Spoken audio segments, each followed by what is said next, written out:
Hello. आवाज आ रही? आज 11 नंबर है ना क्लास का। हम्म। ठीक। Good evening to all of you. CUT की क्लास नंबर 11 में हम लोग आज, क्योंकि डेटा स्ट्रक्चर हमारा पीछे हमने स्टैक पढ़ रहे थे, उसमें कुछ छूट गया था पार्ट, उसी को कंटिन्यू करेंगे उस पार्ट को। तो डेटा स्ट्रक्चर में हमने आपके साथ में स्टैक वाले पोर्शन में पुश और पॉप ऑपरेशन कंप्लीट कर दिया था। बट इनिशियली एक बार फिर से देख लेते हैं जल्दी जल्दी। और आज हम कंप्लीट करेंगे एप्लीकेशन ऑफ, कोशिश करेंगे कि आज हो जाए, नहीं हो पाएगा तो कल फिनिश करने की कोशिश करेंगे। तो एप्लीकेशन ऑफ स्टैक करेंगे। पर उससे पहले एक बार थोड़ा सा समझ लेते हैं, ये स्टैक का बेसिक कॉन्सेप्ट था कि लीफो ऑर्डर में ये काम करता है। और मैंने बताया था दो ऑपरेशन है basic, push and pop. Push से आप इंसर्शन करते हो और पॉप से आप डिलीशन करते हो। ये सारी चीजें मैंने आपके साथ में लगभग डिस्कस कर ली थी कि कौन कौन सी की पॉइंट हैं। स्टैक को आप एडीटी भी बोलते हो, एब्स्ट्रैक्ट डेटा टाइप भी बोलते हो। और एडीटी का कॉन्सेप्ट मैं आपको पहले ही बता चुका हूँ, लीफो ऑर्डर में काम करता है या फिलो ऑर्डर में काम करता है। फिलो का मतलब first in last out, and LIFO का मतलब है लास्ट इन फर्स्ट आउट। तो मे बी आपको ये बात समझ में आ गई होगी। और चूंकि ये रिवीजन कर रहे हैं एक तरीके से, पुश ऑपरेशन से हम इंसर्ट करते हैं कोई भी न्यू एलिमेंट को स्टैक में, और पॉप को हम कोई भी एलिमेंट को डिलीट करते हैं स्टैक से। इसके बाद कुछ और ऑपरेशंस थे, ये मैंने आपको पूरा इसका वर्किंग प्रोसीजर बताया था कि स्टैक में किस तरह से हम एलिमेंट को ऐड करते जाते हैं पुश ऑपरेशन के द्वारा। और इसी तरह से मैंने आपको पॉप ऑपरेशन भी बताया था। तो ठीक है, ये पुश हो गया, पॉप हो गया। फिर हमने कुछ फंक्शंस एग्जाम्पटी, फुल और पीक, ये फंक्शंस को देखा था, काउंट, चेंज, डिस्प्ले।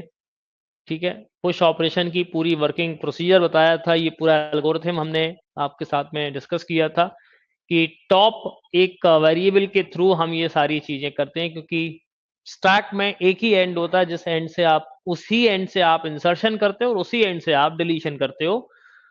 ठीक है। फिर ये एक वर्किंग प्रोसीजर था कि हम टॉप के वैल्यू को बढ़ाते जाते हैं और एलिमेंट पे पुश करते जाते हैं। इसी तरह से पॉप ऑपरेशन है, तो मैंने आपको दो चीजें और बताई थी कि ओवरफ्लो और अंडरफ्लो की कंडीशन भी ऑकर होती हैं। ओवरफ्लो तब होगा जब आप भरे हुए चीज में दोबारा से कोई चीज इंसर्ट करेंगे, और अंडरफ्लो तब होगा जब खाली कंटेनर से कुछ भी खाली करने की कोशिश करेंगे, that is a condition of the underflow.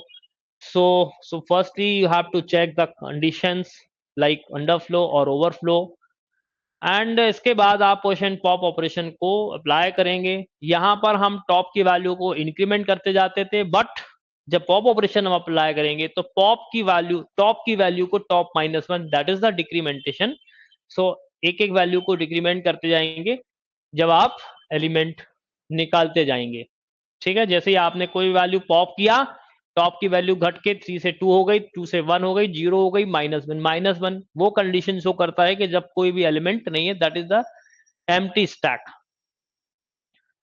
इसी तरह से हमने उस पार्ट को फिनिश किया था। अब बात करेंगे एप्लीकेशन ऑफ स्टैक, जो काफी इंपॉर्टेंट सेगमेंट है, और कहां कहां इसका हम यूज करते हैं, इस पर बेस्ड क्वेश्चंस पूछे जा सकते हैं। अभी जब हम आपके साथ में ये चीजें डिस्कस करेंगे तब आपको समझ में आएगा। एक बार रीड करिए जरा इसको।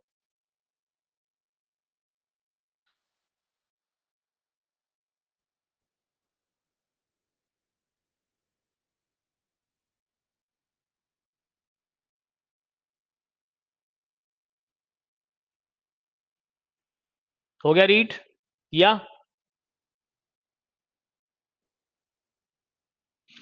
क्या मतलब है एप्लीकेशन ऑफ स्टैक में? बैलेंसिंग ऑफ, देखिए कई सारे हैं, लेकिन उसमें पहला है balancing of symbols. Balancing of symbols का मतलब क्या है कि जब आप प्रोग्रामिंग लैंग्वेज यूज करते हो तो फंक्शंस और लाइक सब रूटीन्स आप जब बनाते हो, तो उसमें आप ओपनिंग ब्रेसेस, क्लोजिंग ब्रेसेस, या आप कर्ली ब्रेसेस, जितने भी ब्रेसेस आप यूज करते हो, ये सारे पैरेंथेसिस स्टैक के द्वारा इंप्लीमेंट किए जाते हैं। और स्टैक के द्वारा ही इसका हम बेसिकली, क्योंकि जब कंपाइलर आप डिजाइन करते हो तो उस दौरान स्टैक के द्वारा इस चीज को इंप्लीमेंट किया जाता है, क्योंकि कंपाइलर को कैसे मालूम कि कौन सा फंक्शन शुरू हुआ है, कौन सा फंक्शन कब एंड हुआ है, तो वो कब जानेगा, पैरेंथेसिस से जानेगा। इसलिए पैरेंथेसिस में जब ओपनिंग पैरेंथेसिस होगा like this is the opening parenthesis and you have to push operation applied. ठीक है, जैसे ही आपको क्लोजिंग ब्रेसेस मिलेगा then you have to pop out the braces. ठीक है, so stack is used for the balancing a symbol. For example हमने एक क्वेश्चन लाइक प्रोग्राम में हम लेते हैं opening braces come, we push the braces in a stack and when the closing braces appear the pop the opening braces from the stack. अभी इस बात को हम एक एग्जांपल के द्वारा बहुत अच्छे से समझ सकते हैं। नेक्स्ट पेज पर ये एग्जांपल होगा, इसकी पीडीएफ ऑलरेडी अपलोडेड है क्लास नंबर 10। ठीक है, तो अगर आप में से किसी को नहीं मालूम है तो एक बार फिर से ध्यान से सुन लीजिएगा। इसकी जो पीडीएफ है, कंप्लीट पीडीएफ है, वो है CUET कंप्यूटर क्लास।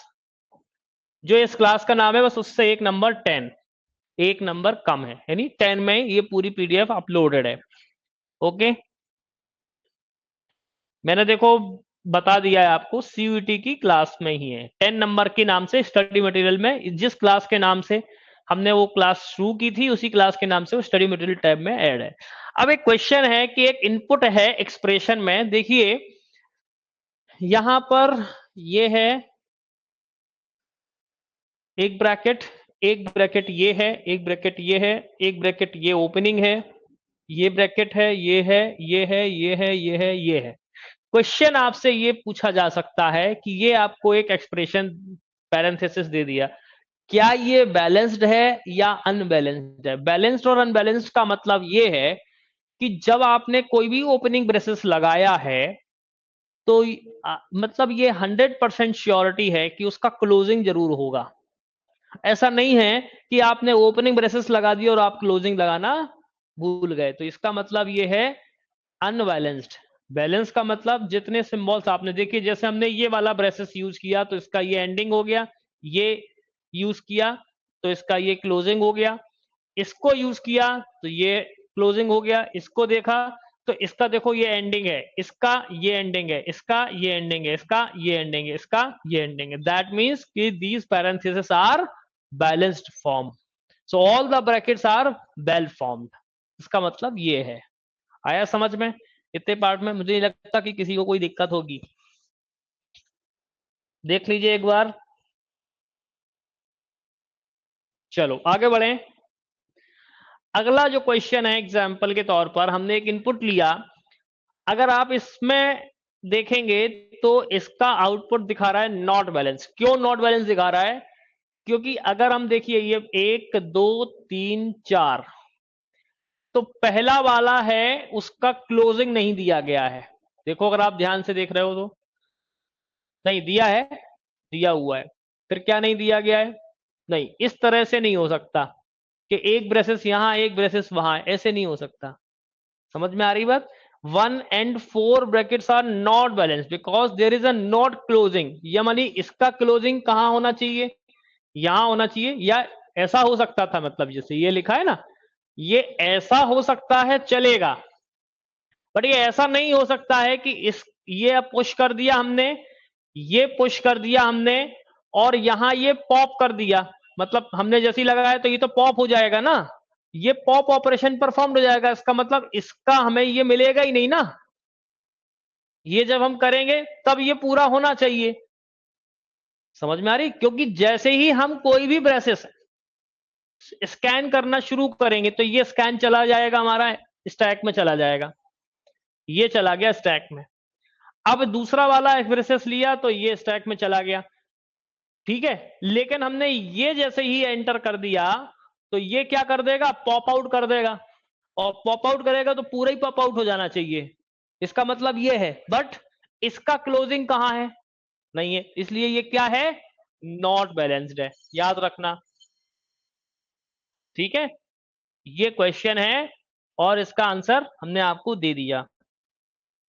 हाँ, एग्जाम्पल 2 में 2 पॉसिबिलिटीज हो सकती हैं जो आपने पूछा है, बिल्कुल ठीक है, अलग अलग होना चाहिए, कोई दिक्कत नहीं है।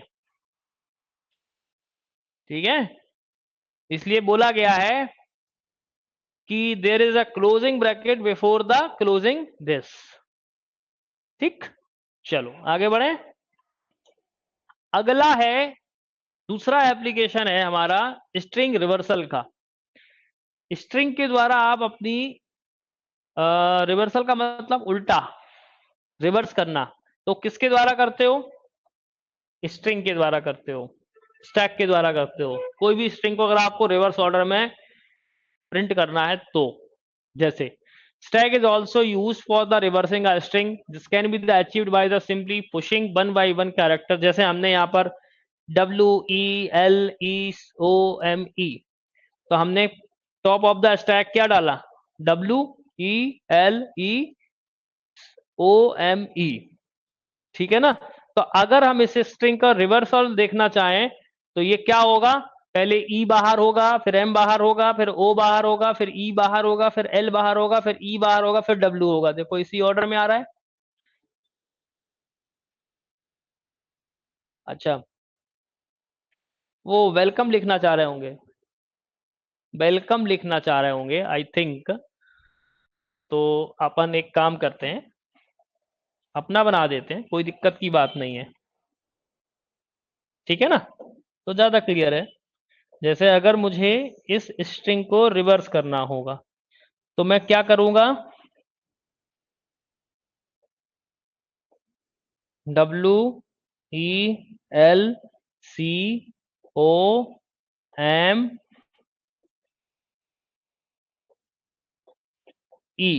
राइट।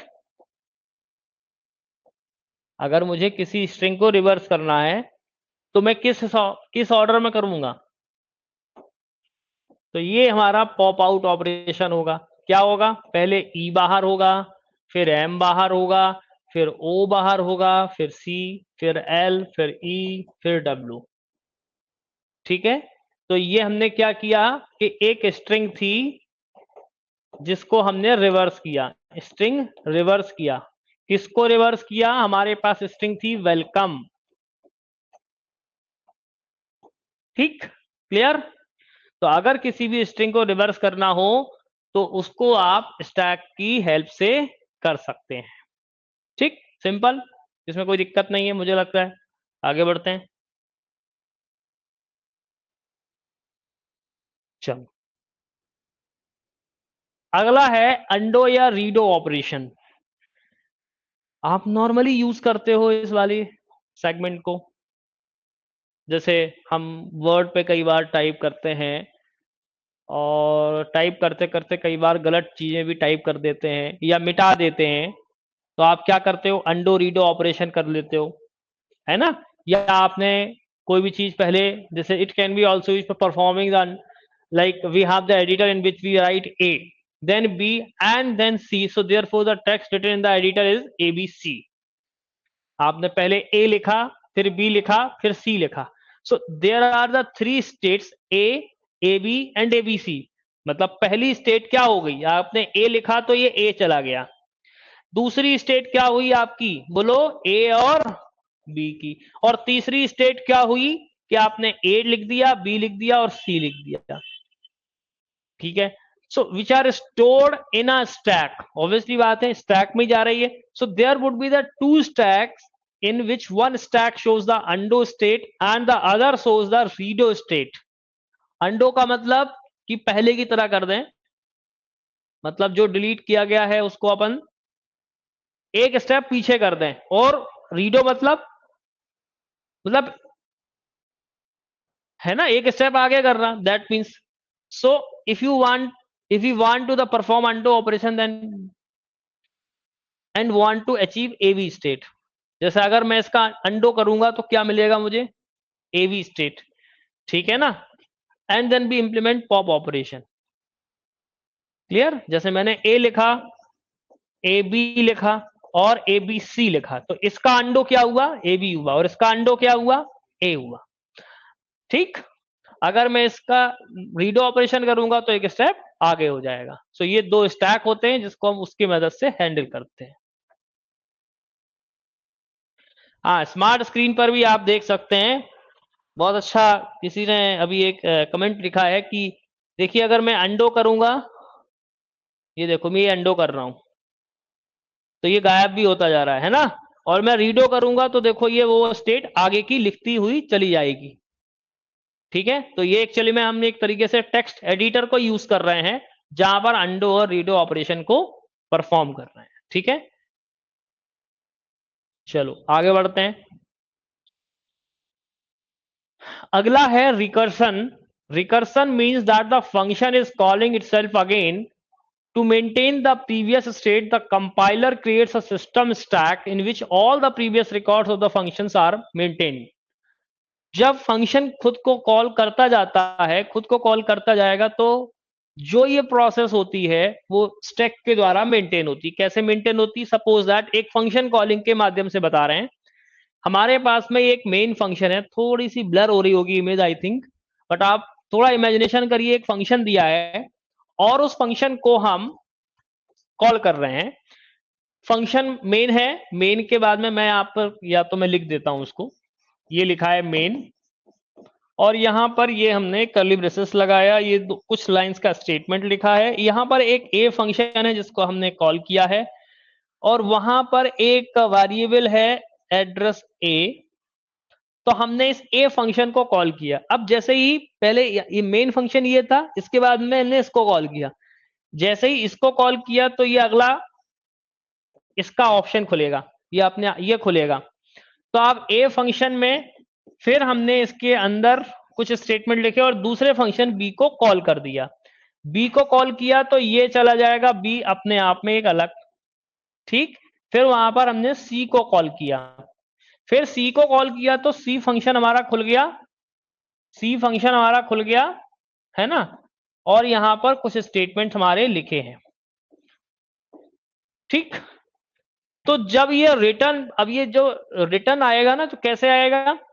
सी इसको रिटर्न करेगा, सी से कर्सर यहां आएगा, इसका काम खत्म हो जाएगा, फिर ये यहां आएगा, फिर ये यहां जाने के बाद यहां आएगा और इसका काम खत्म होगा, तब ये मेन फंक्शन एंड होगा। तो ये जो पुश और पॉप ऑपरेशन हम इसमें भी देख पाएंगे कि फंक्शंस आपके स्टैक में आते चले जाएंगे और जैसे ही फंक्शन का काम खत्म होता जाएगा वैसे ही वो रिलीज होते जाएंगे। So that is the handled by the stack. इसके बाद एक अगला एप्लीकेशन है डीएफएस। अभी जब हम लोग डेटा स्ट्रक्चर का ट्री और ग्राफ पोर्शन पढ़ेंगे, ग्राफ पोर्शन में आएगा ये, तो जब ग्राफ हम लोग पढ़ेंगे तब उसमें हम आपको बताएंगे ग्राफ की ये ट्रेवर्सल टेक्निक्स होती हैं, डेप्थ फर्स्ट सर्च यानी सर्चिंग टेक्निक होती हैं। तो एक होता है डीएफएस जिसको अप्लाई करते हैं हम स्टैक के द्वारा, एक होता है वीएफएस जिसको ब्रेथ फर्स्ट सर्च बोलते हैं, जिसको हम क्यू के द्वारा हैंडल करते हैं। तो ये दो डेटा स्ट्रक्चर हैं जिनकी मदद से हम उसको हैंडल्स करते हैं। तो ये है डेप्थ फर्स्ट सर्च, जैसे ए बी में बी के बाद में आखिरी हमारा ई, इस एलिमेंट को हम देख रहे हैं। बट अभी हम इस पे ज्यादा डिटेल में आपसे चर्चा नहीं करेंगे, क्योंकि जब हम ग्राफ और ट्री पढ़ेंगे तब ज्यादा अच्छे से समझ पाएंगे कि बेसिकली इसका यूज क्या है और इसको कैसे यूज करते हैं। ठीक है, so this search is implemented a graph and graph uses the stack data structure, इसको बोलते हैं डेप्थ फर्स्ट सर्च। ओके, चलो आगे बढ़ें। लूप का मतलब है इटरेशन होना, लेकिन अगर हम फंक्शन कॉलिंग करेंगे तो वो सारी चीजें किसमें हैंडल होंगी? स्टैक में हैंडल होंगी। ठीक है, इसलिए दोनों चीजें अलग अलग हैं। अब बात करेंगे बैक ट्रैकिंग क्या होता है। बैक ट्रैकिंग का मतलब ये है कि मैं इस डायग्राम के माध्यम से समझाता हूं, इसका मतलब थोड़ा हम यहां से समझें, फिर हम इस बात को अच्छे से समझ पाएंगे। थ्योरी जो लिखी हुई है वो आप समझ पाओगे। बैक ट्रैकिंग का मतलब ये है, मान लेते हैं कि एक नोड हमारा ये है और ये ए स्टेट है। ठीक है, मान लेते हैं कि आपका जो डेस्टिनेशन है ये मैंने बी मान लिया, सी मान लिया, और लाइक ये डी मान लिया, ये ई मान लिया, और एफ मान लिया, और जी मान लिया। ठीक है, आपको सोर्स से डेस्टिनेशन पर जाना है। मान लेते हैं कि ये हमारा सोर्स है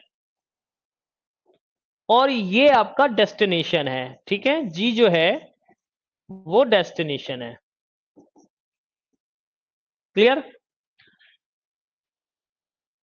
मैं अगर ए से चला, एक रास्ता पकड़ा, मुझे ए से जी पर जाना था, आई डोंट नो कि सही रास्ता कौन सा है। मैं ए से बी पर गया और बी से डी पर गया, लेकिन डी पर पहुंचने के बाद मुझे ये पता चलता है कि मैं गलत रास्ते पर आ गया हूं। तो क्या करते हो आप? वापस पहुंचते हो।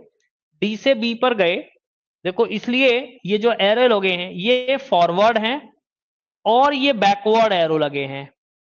समझ में आ रही बात? ये एरो क्या का बता रहा है कि आप फॉरवर्ड जा रहे हो, और ये जो एरो बता रहा है ये क्या बता रहा है कि आप बैकवर्ड जा रहे हो, यानी आप रिटर्न जा रहे हो। क्योंकि जब आपको पता चला डी पर पहुंचने के बाद कि बी पर हम मतलब हम गलत रास्ते पर आए, तो आपको डी से बी पर जाना पड़ेगा और देन बी से ये ए पर जाना पड़ेगा। ये आपका एक ओरिजिन पॉइंट है जहां से आप जा रहे हो। फिर आपको ए से जी पर जाना था, लेकिन आप फिर एक दूसरा रास्ता चले गए। कई बार हम जब रास्ते में जाते हैं ना, तो एक गलियों गलियों में घुस जाते हैं, भाई एक गली चले गए, दूसरे कहा कि उस गली में मुड़ जाना, अपन दूसरी गली में मुड़ गए। तो ये क्या हो रहा है, एक तरीके से आप गलत रास्ते पे पहुंच गए हो। तो वापस आप क्या करते हो? क्योंकि जब आप नए होते हो तो क्या करते हो एक्चुअल में? नहीं भाई, हम जहां जो रास्ता हमने देखा हुआ है उसी रास्ते पर आप वापस आ जाते हो। दैट मीन कि ओरिजिन पॉइंट हो गया। तो इसी तरह से आप ए से सी पर गए और सी से ई पर गए, लेकिन वहां पर भी आपको पता चलता है कि आप गलत रास्ते पे चले गए। या सपोज दैट कि आप ए से सी तक गए और सी पे ही पता लग गया आपको कि मैं गलत रास्ते पे गया, तो आप सी से वापस ए पर चले गए। फिर किसी ने सही रास्ता बताया, जो अच्छा इंसान मिल गया, तो उसने कहा भाई आप इस वाली गली से जाओ, फिर उस वाली गली पे जाओगे तो आपको घर मिल जाएगा। दैट मीन्स कि आप ए से एफ तक गए और एफ से जी तक गए, लेकिन बट इन रास्तों को भी आपको एक डेटा स्ट्रक्चर में मेंटेन करना पड़ेगा, जिसको आप स्टैक के द्वारा करते हो, इसलिए इसको बोलते हैं बैक ट्रैकिंग। ठीक है? तो इसके लिए भी आपको यूज करना पड़ता है। ठीक? क्लियर? कोई दिक्कत नहीं। मुझे लगता है अब आपको बैक ट्रैकिंग समझ में आ गई होगी डायग्राम से। वही बात कहानी में लिखी हुई है कि backtracking algorithm that finds the all possible solution and select the desired solution from the given set of the solution. Suppose we have to create a path to solve a maze problem. If we are moving in the particular path and we realize that we come to the wrong way, in order to come to the beginning of the path to create a new path, so we have to use the data structure stack. ठीक है? आपको पता चलता है तो आप जो रास्तों पे जा रहे हो, जितने भी पॉसिबल रास्ते हैं, आप ए से बी, बी से सी, सी से एफ तक गए, लेकिन जो सही रास्ता आपको चुनना है वो ए से एफ और एफ से जी पर जाना था। बट जितने भी पॉसिबल सॉल्यूशन थे वो आपने निकाले। ठीक? क्लियर? चलो आगे बढ़ते हैं।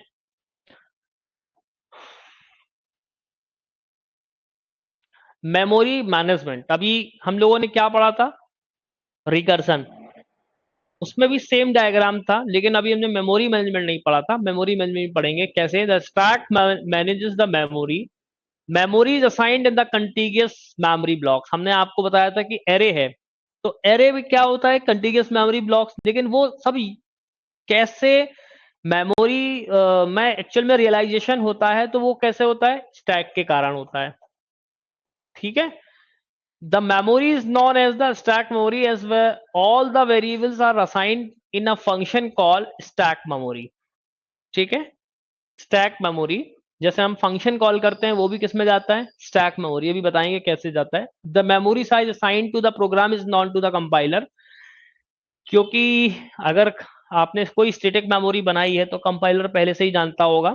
सो when the function is created all its variable are assigned to the stack memory. जैसे हम लोकल वेरिएबल बनाते हैं, है ना, हर फंक्शन के अंदर एक लोकल, वो सारी जो मेमोरी होती है वो किस में मैनेज होती है?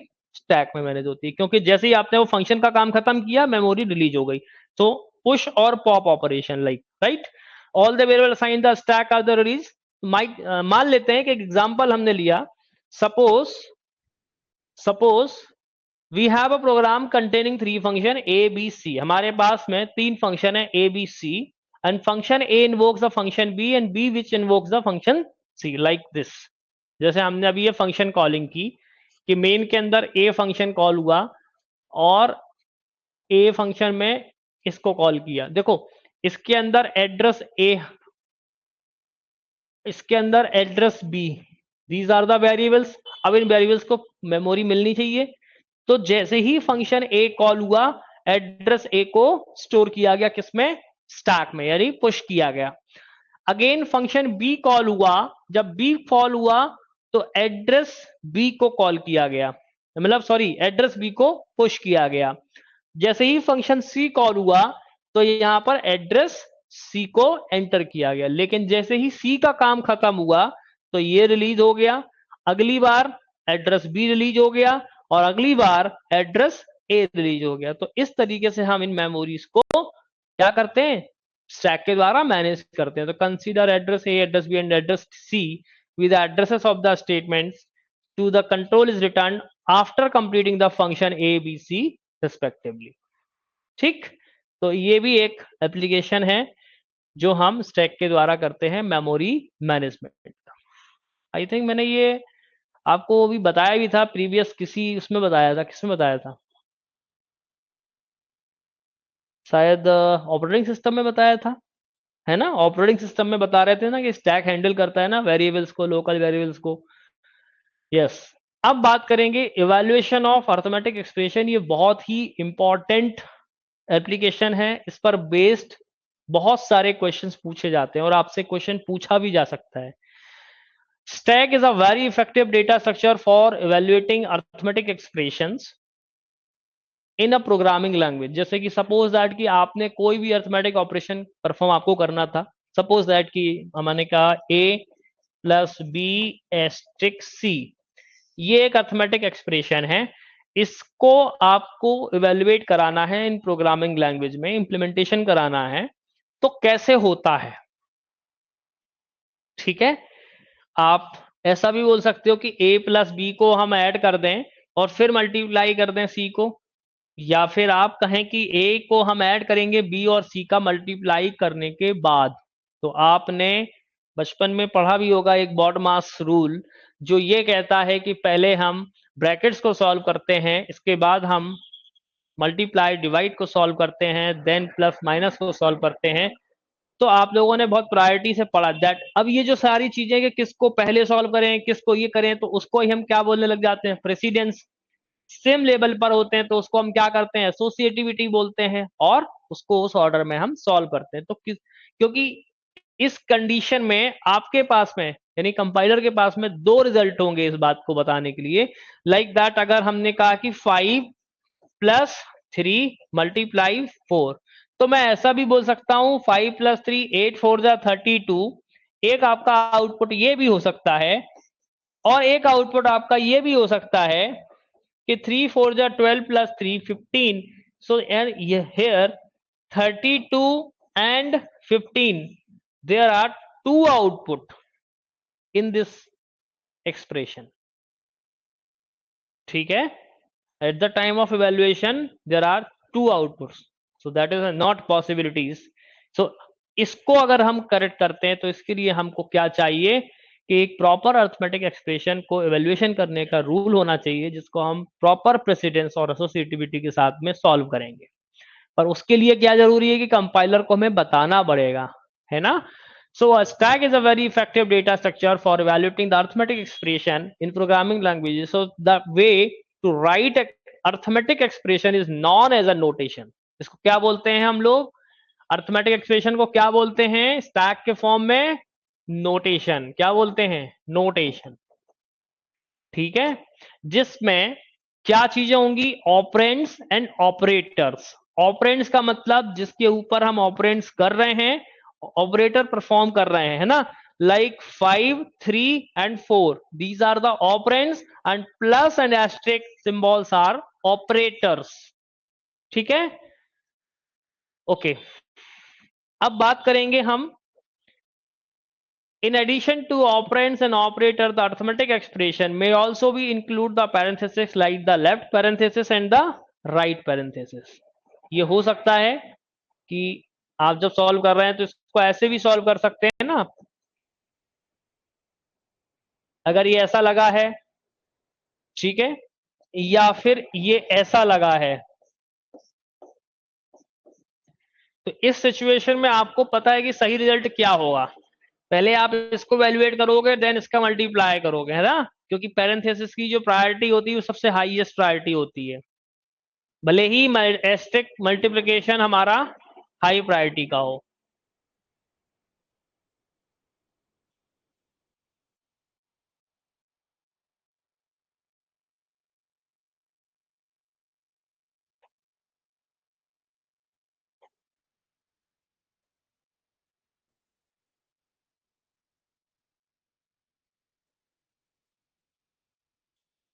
चलो आगे बढ़ते हैं।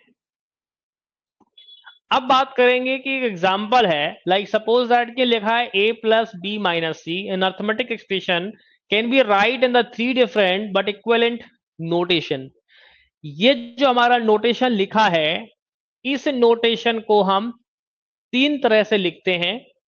जो ये नोटेशन है इसको बोल देते हैं कि ये इनफिक्स नोटेशन है, और हम एक्चुअल में कंप्यूटर में इस नोटेशन से इंप्लीमेंटेशन नहीं करते हैं। ठीक है, इसको कैसे हैंडल किया जाता है? कन्वर्जन के द्वारा प्रीफिक्स करना पड़ेगा, क्योंकि या तो इसको प्रीफिक्स करेंगे या फिर इसको पोस्ट फिक्स करेंगे, जिसको हम बोलते हैं पॉलिश नोटेशन और रिवर्स पॉलिश नोटेशंस। ठीक है, so an arithmetic expression can be written in the three different but the equivalent notation without changing the essence or output of an expression. These notations are infix notation, prefix notation या polish notation, postfix या reverse polish notations. ठीक है, तो ये तीन तरह के notations हैं। कौन कौन से हैं? इनफिक्स, प्रीफिक्स और पोस्टफिक्स। ठीक, यहां तक समझ में आ गई बात, क्योंकि अब थोड़ी सी इस पर बेस्ड क्वेश्चंस पूछे जाते हैं।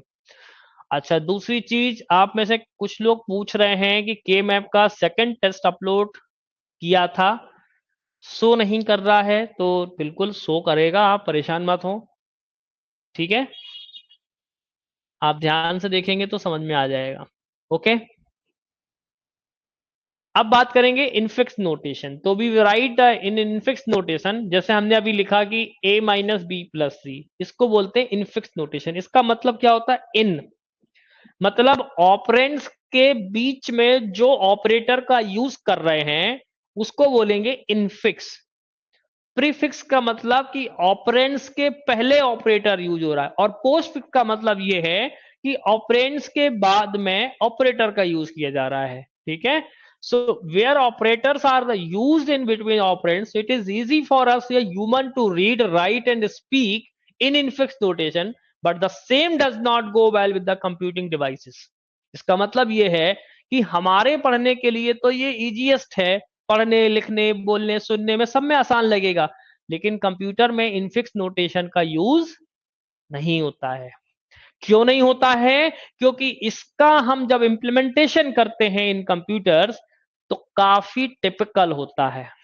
इसलिए इसको आसान बनाने के लिए हमको प्रीफिक्स और पोस्टफिक्स में कन्वर्ट करना पड़ता है, क्योंकि ये आप इनफिक्स देते जरूर हो, लेकिन कंप्यूटर क्या करता है? उसको रिवर्स पॉलिश नोटेशन और पॉलिश नोटेशन में चेंज करता है। ठीक है, सो an algorithm to process infix notation could be difficult and costly in terms of the time and space consumptions.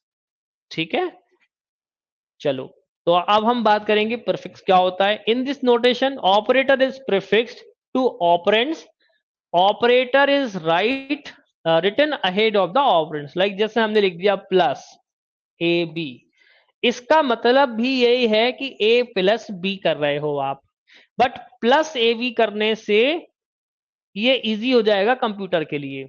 ठीक है, so this is equivalent to the infix notation like a plus b, और prefix notation is also known as polish notation.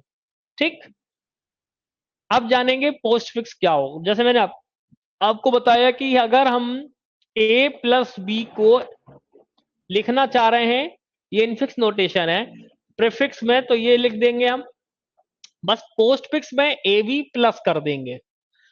मतलब पहले operands लिखेंगे then operator का use करेंगे।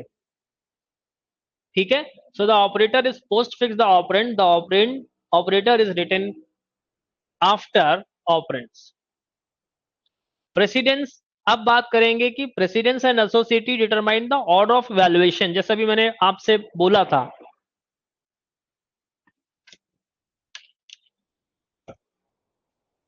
कि अगर मेरा एक एक्सप्रेशन लिखा है a प्लस बी एस्ट्रिक सी, सो इसके दो आउटपुट आएंगे कि पहले या तो वो a प्लस बी को इवैल्यूएट करे और देन मैस्ट्रिक सी को इवैल्यूएट करे, या फिर वो b और c को एस्ट्रिक ऑपरेशन के साथ में परफॉर्म करे और उसका जो आउटपुट आए वो a के साथ में जुड़ जाए।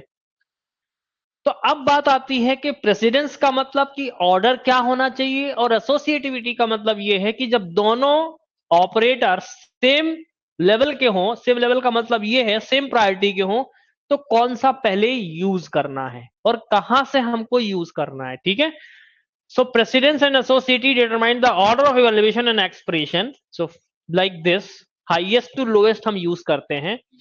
सबसे पहले हम पावर वाली चीज को यूज करते हैं। एक्सपोनेंशियल का मतलब पावर, ठीक है।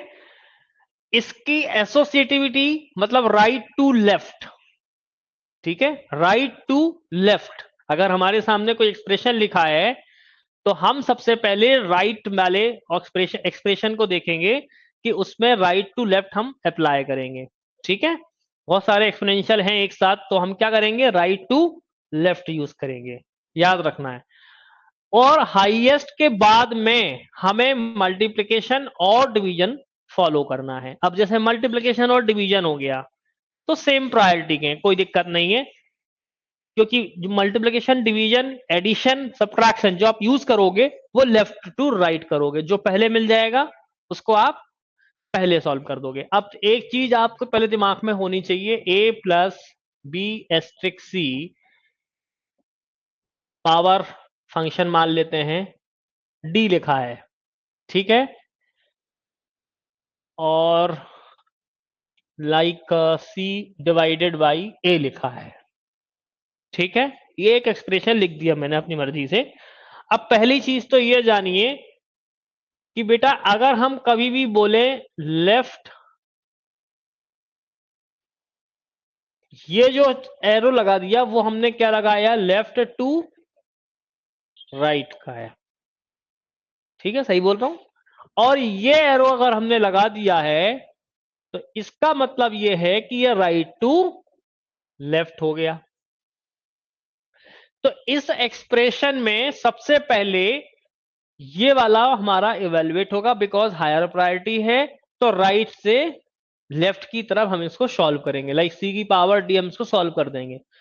अब यहां पर कोई नंबर होगा, ऑब्वियसली बात है, तो हम इसको सॉल्व कर लेंगे। फिर हम, ये एसोसिएटिविटी हमारी हो गई राइट टू लेफ्ट।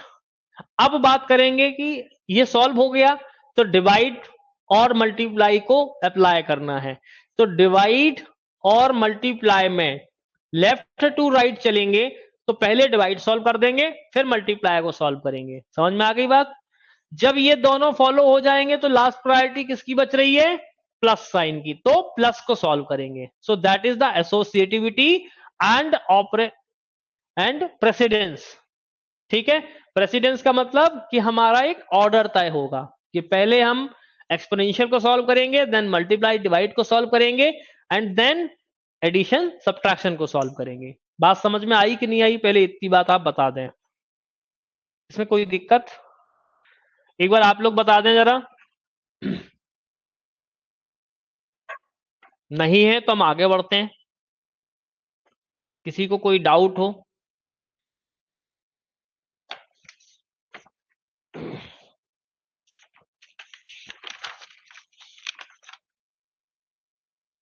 नहीं है ना, चलो तो अब हम एक टेबल भी फॉलो करेंगे और उस टेबल को हम आगे फॉलो करेंगे।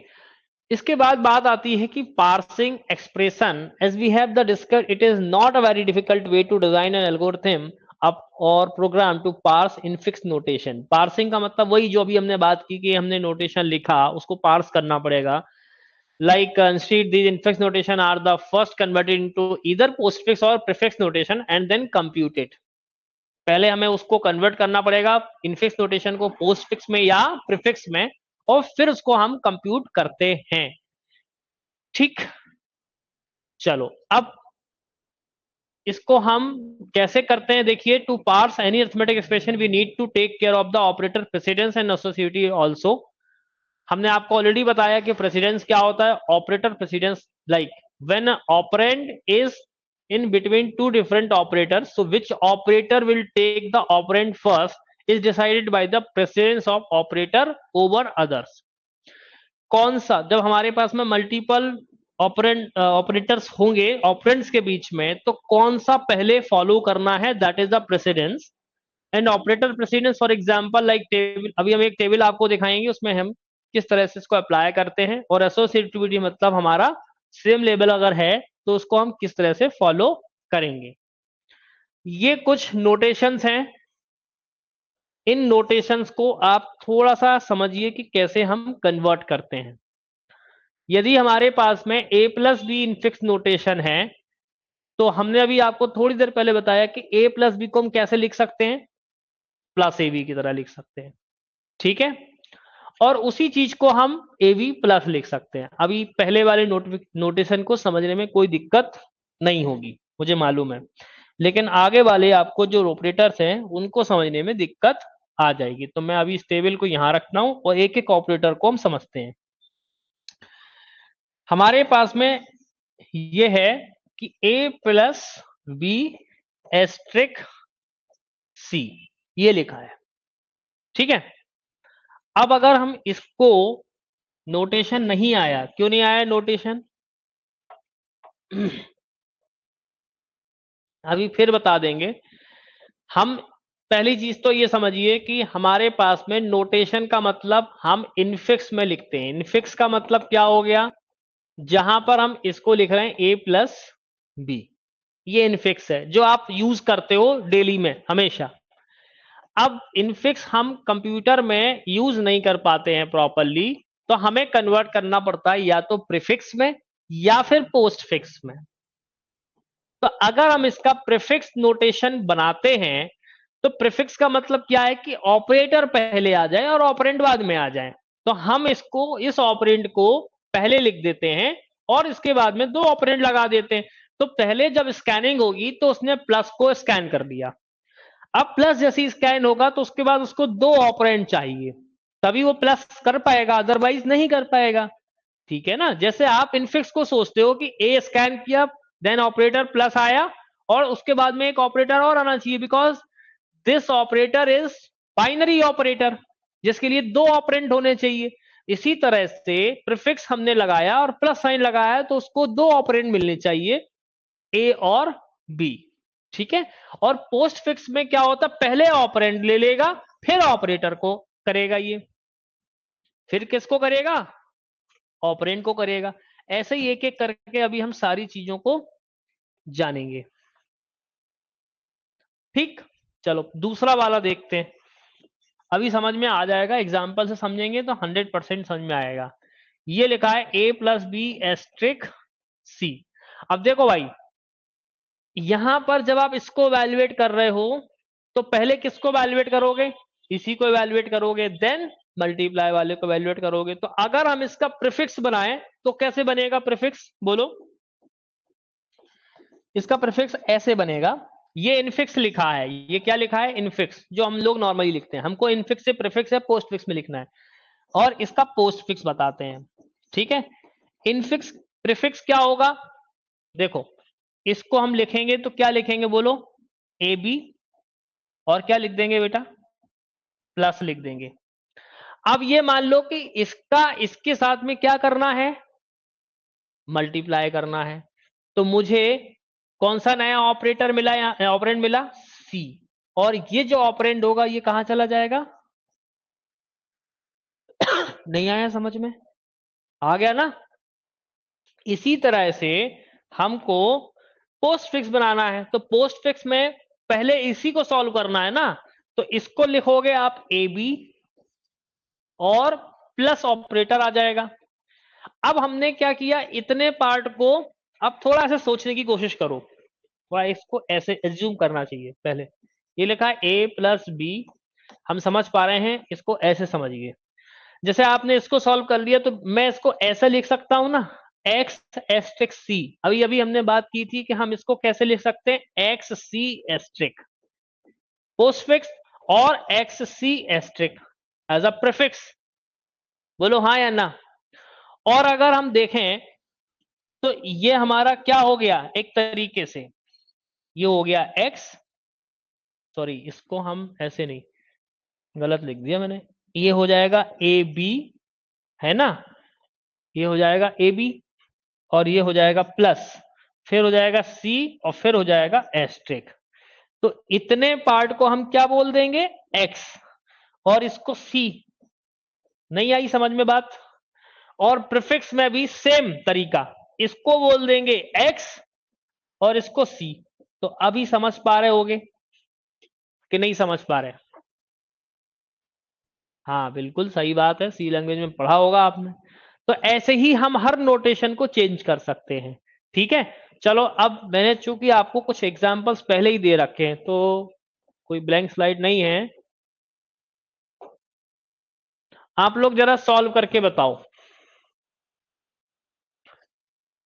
मैं एक क्वेश्चन लिख दे रहा हूं, जरा आप सॉल्व करके बताओ बिना देखे।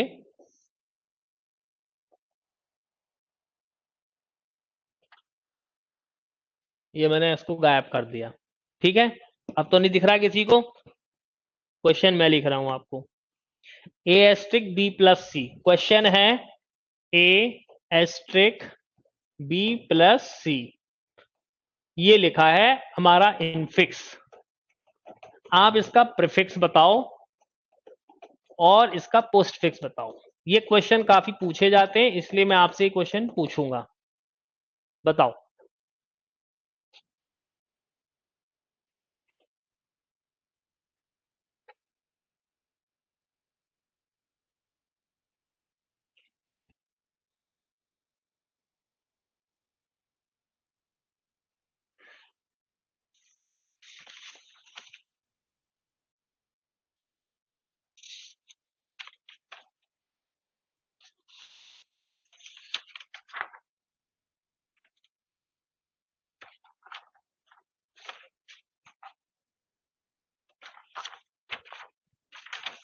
हाँ, कुछ कुछ लोगों ने आंसर दे दिए हैं, तो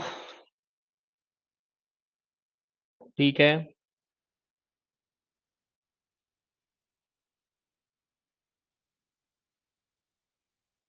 आ गया आंसर। क्या होना चाहिए भैया, देखो आपको इसे सॉल्व करना है, तो इसको मान लेते हैं एक्स, और आपको क्या करना है, ए एस्ट्रिक एक्स। बोलो हाँ या ना। तो हमारा क्या प्री ऑब्जेक्टिव है कि ए एस्ट्रिक बी प्लस सी, तो क्या होना चाहिए पहले हमारा सिंबल, बोलो। पहले क्या लगाएं हम, बीसी को पहले सॉल्व कर रहे हैं ना, तो यहां हो गया बीसी और ये हो गया प्लस। अब क्या कर रहे हैं, बीसी के बाद में ए को सॉल्व कर रहे हैं ना, है ना, ए और बीसी को सॉल्व कर रहे हैं ना, तो क्या होना चाहिए, एस्टेक आ जाएगा और फिर क्या आ जाएगा, आखिरी में ए, यही आएगा।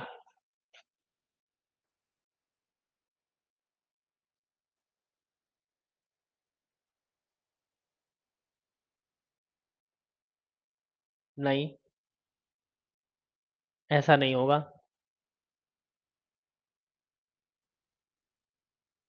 ऐसा नहीं होगा, ऐसा होगा ना, देखो पहले सोचो, इसको सॉल्व किया ना, तो ये प्लस आ गया, फिर ए आया, फिर एस्ट्रिक आएगा, नहीं आएगा।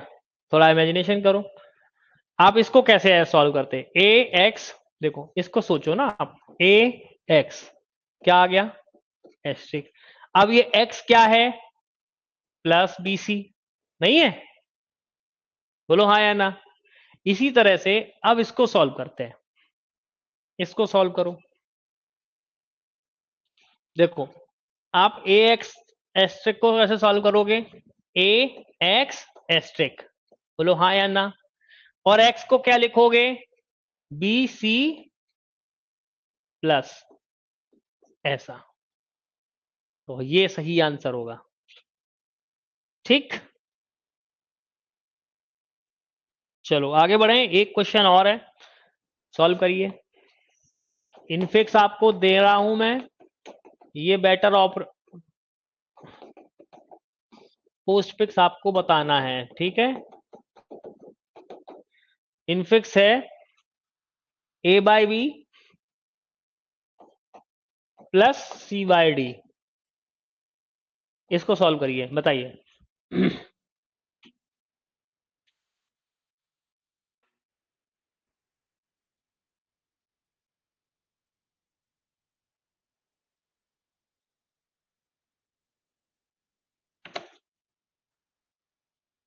सॉल्व करिए।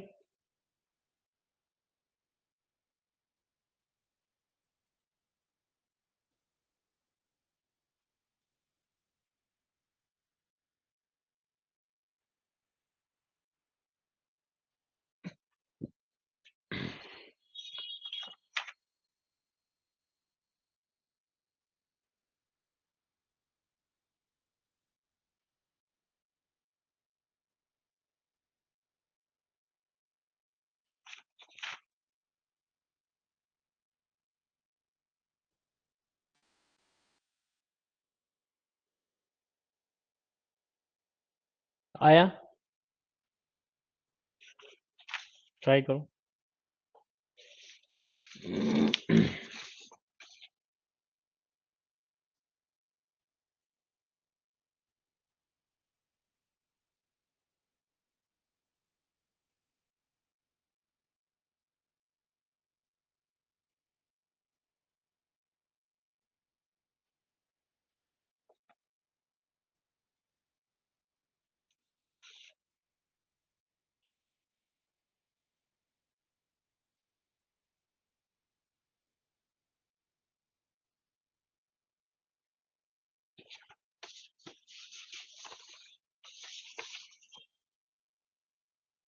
बन गया, देखो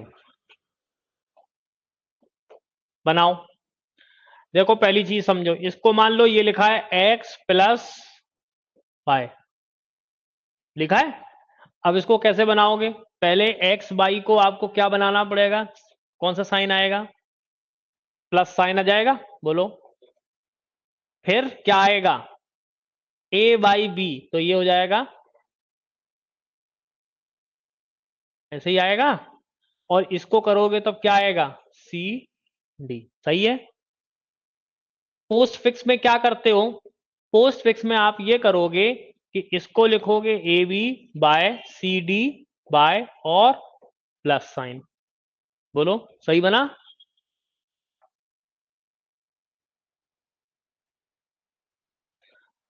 क्या हो गया? पोस्ट फिक्स में ऑर्डर गलत हो जाता है।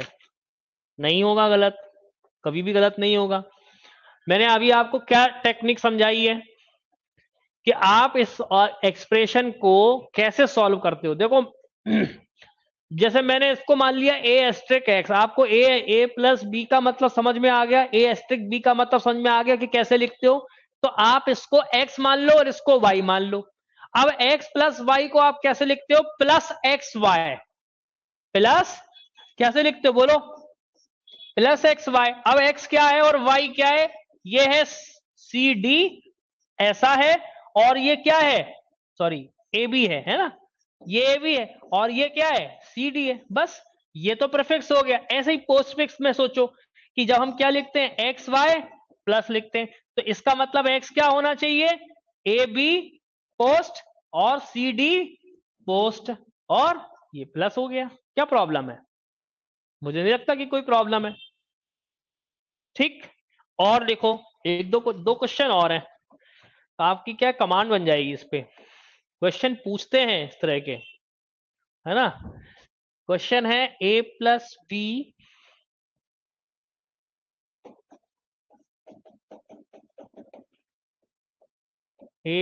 बी आई थिंक ऐसा है, c प्लस डी। आपको प्रीफिक्स बताना है और पोस्ट फिक्स बताना है। सॉल्व करिए। एक क्वेश्चन और लिख रहा हूं, उसको भी सॉल्व करेंगे हम।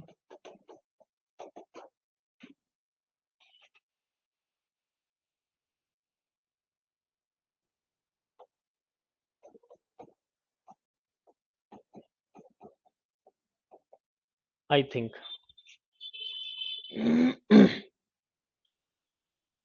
इसका भी प्रीफिक्स बताना है और इसका भी पोस्टफिक्स बताना है। चलो सॉल्व करो।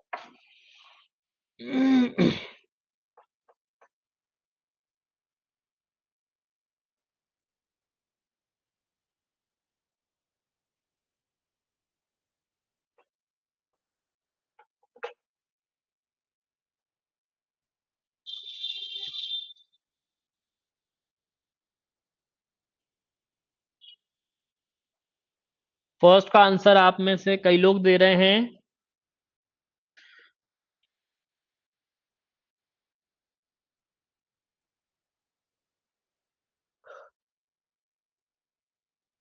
ठीक है, कुछ लोगों ने आंसर सही दिया है, कोई दिक्कत नहीं है।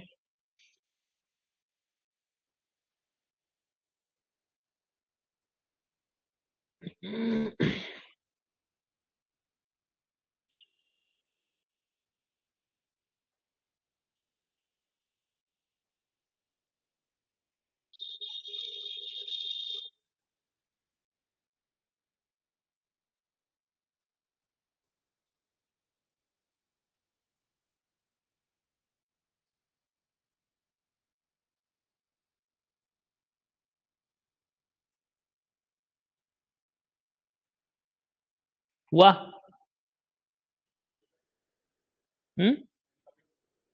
करो करो करो।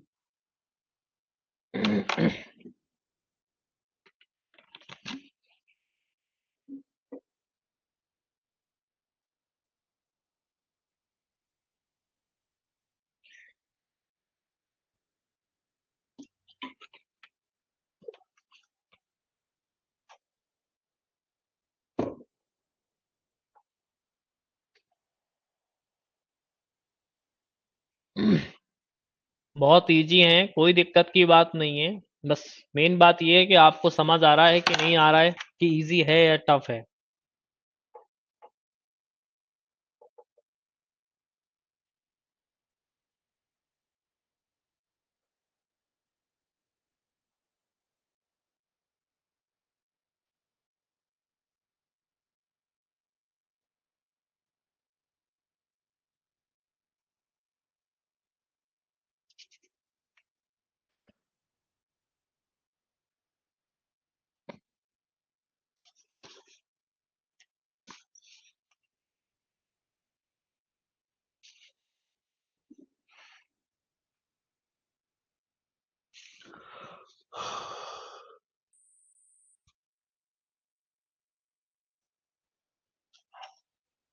चलो देखते हैं, पहले वाले को बनाते हैं। मैंने अभी आपको क्या बोला, इसको बोल लो x, इसको बोलो y। तो आपको एक्चुअल में क्या करना है, एक्स वाई का क्या करना है, बोलो क्या करना है, मल्टीप्लीकेशन। तो ये ऐसा ऐसा लिख सकते हैं। जब इसको ऐसा लिख सकते हैं तो इसको क्या लिख सकते हैं, अब x को क्या लिख सकते हैं, प्लस ए बी। और इसको क्या लिख सकते हैं, यही आ रहा है। इसी तरह से इसको सोचो, एक्स वाई को क्या लिख सकते हैं, मल्टीप्लाई में लिख सकते हैं ना। फिर x को क्या लिख सकते हैं, ए बी प्लस, वाई को क्या लिख सकते हैं, सी डी प्लस, और एस्टेक आखिरी में है। कोई दिक्कत इसमें है? इजी लगा, इजी कि नहीं लगा? तरीका समझना पड़ेगा हमें, नहीं तो हम कंफ्यूज जाएंगे कि एग्जैक्टली हो क्या रहा है। कई बार हमको समझ में नहीं आता है कि एग्जैक्टली हम कर क्या रहे हैं ये, है ना, और कैसे होगा, कंफ्यूज हो जाते हैं आगे जाकर के। इसी तरह से अब देखो, हाईएस्ट प्रायोरिटी किस ब्लॉक को दी जाएगी, इस वाले को, ठीक है। ये तो सबसे बाद में इवैल्यूएट होगा। तो इसको बोल दो आप एक्स एस्ट्रिक सी माइनस डी, ऐसा कोई दिक्कत इसमें? और फिर इसको अगर हम थोड़ा दिमाग लगाएं तो ये तो लिखा है जेड माइनस डी, बोलो, हाँ सॉरी सही तो लिखा है जेड माइनस डी, गलत तो नहीं कह रहा हूं। अब जेड माइनस डी को तुम कैसे इसको यूज करते हो, बोलो कैसे यूज करोगे? देखो सबसे पहले समझो आप प्रीफिक्स लगा रहे हैं हम, तो जेड डी कर दें हम और माइनस कर दें, ठीक। अब जेड क्या है, बोलो x मल्टीप्लाई सी। तो अगर हम देखें तो इसको ऐसा लिख सकते हैं एक्स सी और स्टार और उसके पहले माइनस और ये डी एज इट इज। बोलो गलत करें।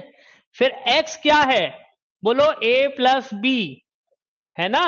तो अब अगर हम ध्यान दें तो ये लिखा है x एस्टेक और क्या प्लस a b c और d। ये होना चाहिए कि नहीं होना चाहिए, बोलो आंसर आया कि नहीं आया, है जी कि नहीं है। चलो अब देखो पोस्ट फिक्स कैसे बनाओगे, इसी बात का यहां लेके आ रहा हूं, है ना।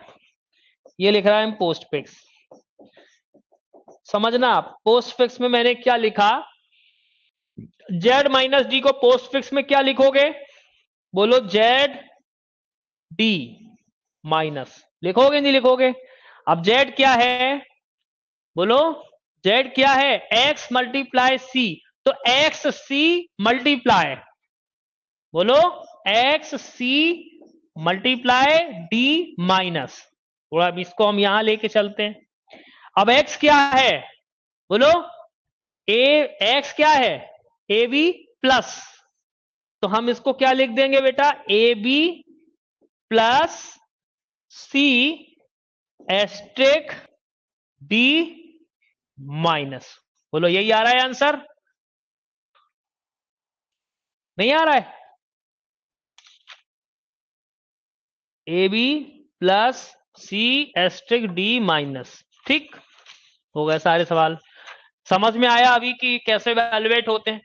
अभी पेपर में भी कुछ क्वेश्चंस आपको मिल रहे होंगे, इस तरह के मिले होंगे आई थिंक। सीयूटी अगर आप लोगों ने मॉक दिए होंगे तो इस तरह के कुछ क्वेश्चंस मिल रहे होंगे कि इसका आउटपुट बताओ या इसका इनफिक्स का प्रीफिक्स बताओ या इसका पोस्ट फिक्स बताओ, ये क्वेश्चंस पूछे जा रहे होंगे, ठीक।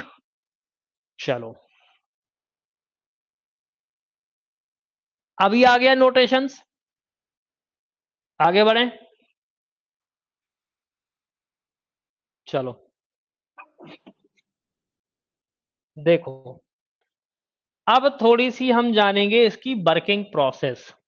Now let us consider the following infix expression. हमारे पास में एक इनफिक्स नोटेशन है, ये क्वेश्चन में थोड़ा सा आप करेक्शन कर लेना, टाइपिंग में गलती हुई है तो इसको आप माइनस बोल देना, ठीक है। नहीं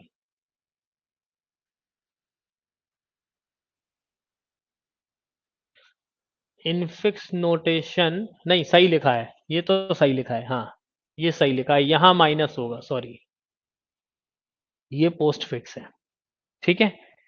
यहां जो पॉइंट था, अब देखो ये बताना है हमको कि इवैल्यूएट कैसे होता है।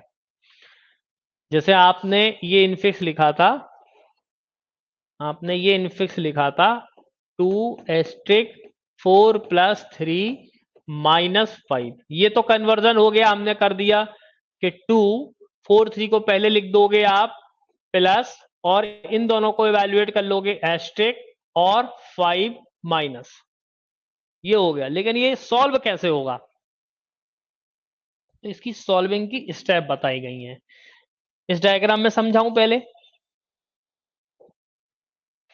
देखो इसको मैं ले लेता हूं, छोटा कर देता हूं और इसको मैं कर देता हूं बड़ा,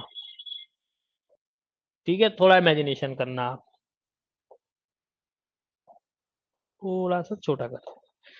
आपसे कई बार ये एक एवेल्युएशन, ये एक तरह का आपसे क्वेश्चन दे देगा और इससे आपका पूछेगा आउटपुट क्या आएगा। अभी तो हमें कन्वर्ट करना था लेकिन अब क्या कर रहा है, इसको सॉल्व भी करना है। तो कैसे सॉल्व होगा, देखो पोस्टफिक्स एक्सप्रेशन हमारा लिखा था, तो शुरुआती दौर में हमने ये एक एक्सप्रेशन बना लिया। अब शुरुआती दौर में स्टैक में स्कैन करता जाएगा और स्कैन करते जाएगा, तो देखो हाईएस्ट प्रायोरिटी किसकी है, ब्रैकेट की है, ठीक है। तो ये गया 2 4 3 तक, 2 4 3 तक, ठीक है, 2 4 3 तक, ठीक है, 2 4 3 तक गया। अब ध्यान देना कि जब ये 2 4 3 तक गया तो यहां पर 3 वेरिएबल स्टैक में एंटर हो गए। बोलो, ये 3 वेरिएबल एंटर हो गए, कौन से? 2 4 और 3। उसके बाद जैसे ही अगला एक्सप्रेशन यानी अगली वैल्यू इसने देखी, यानी प्लस एंटर हुआ, तो जैसे ही प्लस एंटर होगा इसका मतलब क्या हो जाएगा? जैसे ही इसके बाद प्लस ऑपरेंड गया तो प्लस पॉप करेगा किसको? 3 और 4 को, और इसको सॉल्व करेगा। कैसे सॉल्व करेगा? इसको कर देगा 4 + 3 = 7, और 7 को कहां रख देगा? स्टैक में रख देगा। देखो ये इवेल्युएट होकर के आ गया।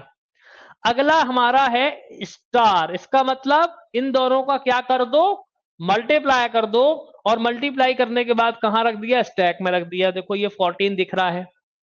फिर क्या हुआ? देखो ये दोनों स्कैन हो गए। अब अगला ऑपरेटर क्या गया? सॉरी, ऑपरेंड क्या गया? 5 को इसने स्कैन किया। तो याद रखना, पहले जो हम ऑपरेटर लगा रहे हैं, जैसे हमने किया प्लस आया, तो इसमें इसको जोड़ना, याद रखना। ठीक है, फर्स्ट पहले आएगा, उसके बाद सेकंड आएगा, नहीं तो गड़बड़ हो जाएगा, आउटपुट गलत लग जाएगा। ठीक है, इसी तरह सब, जैसे 14 आया तो 14 में से 5 को माइनस करना है। जैसे ही माइनस साइन को रीड किया उसने, माइनस साइन रीड करा तो 9 आ गया। तो 14 - 5 कितना हो गया? 9 को इसने स्टैक में डाल दिया। अब लेकिन यहां पर ये क्लोजिंग ब्रैकेट होगा, यहां पर भी ओपनिंग ब्रेसेस होगा। ठीक है, थोड़ा गलत होगा यहां पर, क्योंकि हम जो भी चीज को सॉल्व करेंगे वो कैसे सॉल्व करेंगे? ब्रेसेस को लगा करके, ताकि वो सारी तरह से पॉप आउट हो पाए, है ना।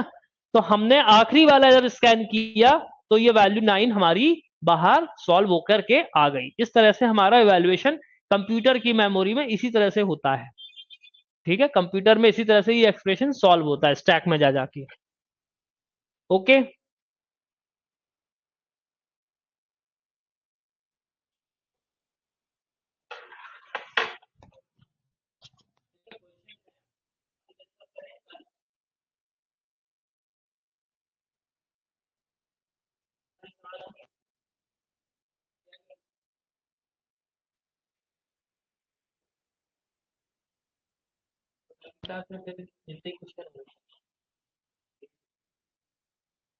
मेरे हिसाब से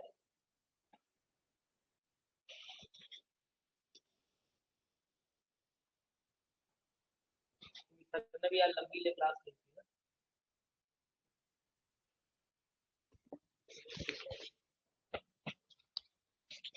तो आपको समझ आया कि नहीं आया?